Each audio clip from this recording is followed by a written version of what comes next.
Welcome back to a very special episode of Benny's Custom Works.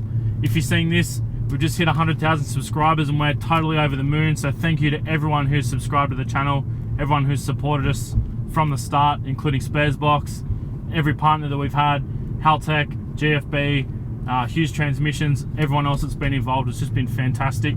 The big news for the channel, we've got another new car. We're in it right now.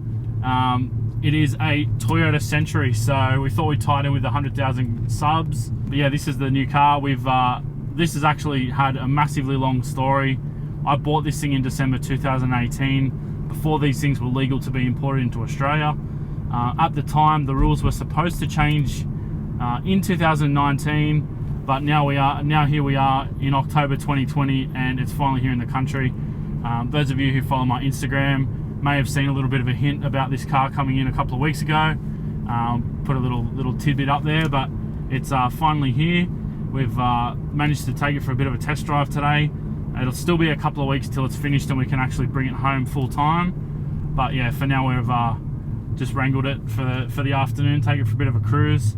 And this is actually the first time I've seen this vehicle. So Mark at Barrel Brothers, he was over in Japan some time ago doing some business stuff, and he actually borrowed this from me. So a friend of ours has been storing it for quite a while, and Mark knows him as well, so they linked up. Mark borrowed the car for the weekend, took it for a bit of a lap, added the Barrel Brothers tramp stamp that you may or may not have seen on the back window yet. But yeah, a bit sneaky, but totally wrapped with this thing. It's amazing. It's exceeded all expectations. Unfortunately, the docks people have ripped the back seats out, but that'll all get refitted before we pick it up, I'm sure. The thing drives amazingly smoothly. It's crazy. It's got air suspension. It does have 20-inch wheels on at the moment, but those aren't staying. Obviously, we import a lot of wheels. I've already actually bought wheels for this car as well as some other suspension. My run gripe at the moment is the aircon doesn't work, so sorry for the sweat, but it's doing its thing. But we're cruising around and found a dead end. Actually, Gian stitched me up here. Sweet dead end, bro. So yeah, this is it. I'm just stoked. We've this has been a halo car for me forever. The V12 Century, this is a V12 model. So this is the GZG50. This is the standard wheelbase edition though, not the long wheelbase version. This thing's already massive, so I can only imagine trying to drive around a long wheelbase variant of this thing. I'm not going to daily it, but I will be driving it quite a lot. Obviously, running BCW day to day, we still need the ute quite a bit, but this thing's going to be cool. It'll definitely come out weekly, so yeah, so happy to have it here.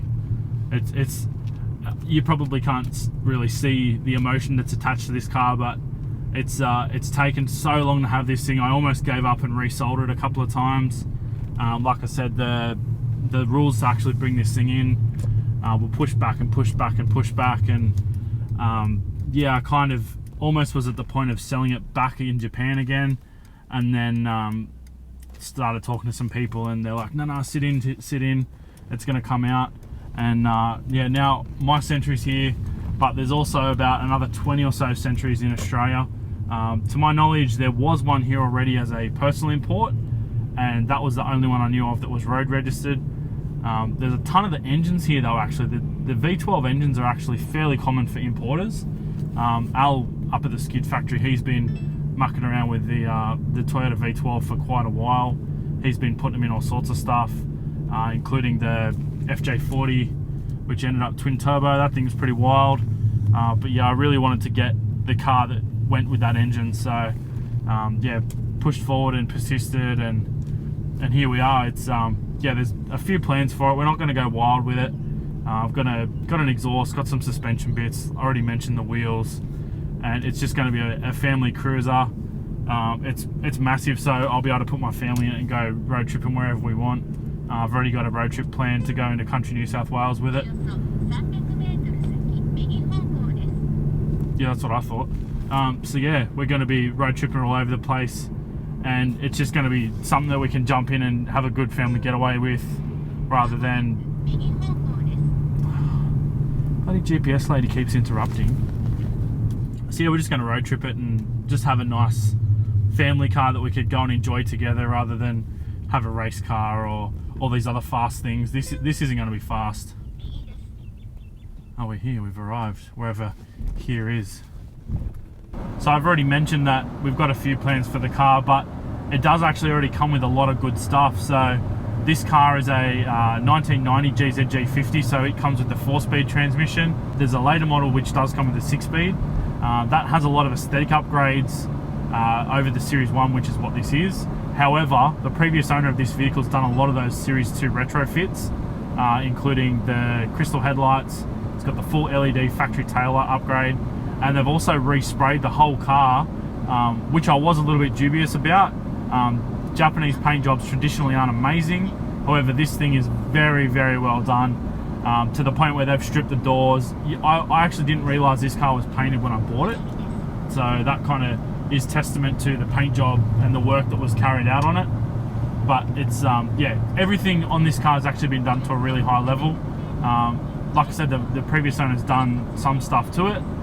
They've also added a full Junction Produce lip kit to it, and it does also have a Junction Produce exhaust, which has been shipped separately from the car. It was in the boot, so yeah, we decided just to ship that separately to make sure that there was going to be no headaches with shipping stuff in the boot, because this was on a roll-on roll-off vessel rather than being on a container style vessel. Everything has to be removed from the vehicle. If you were to put this in a container, you could put some parts in it and whatnot, but because we already have the access to importing parts and that sort of thing, I wasn't too fussed on trying to load the car up with bits for the risk of potentially having things stolen. In my previous job at Ichiban, we used to do a lot of race cars and stuff. They used to come through on the roll and roll off vessels, and more often than not, I mean, obviously times have changed now, but things used to get stolen from the car. We were missing head units and dash fascias, and all sorts of things went missing between when the car went on the boat and when it came off the boat. However, this thing's come in perfect. There's no problems with it. They have pulled the back seats out, but that was for quarantine reasons, to check that the vehicle was cleaned correctly. We did option to get this thing pre-cleaned in Japan, and it just sailed through quarantine. So basically this was on the dock less than a week ago, and now it's already out of compliancing. So that means that it sailed through.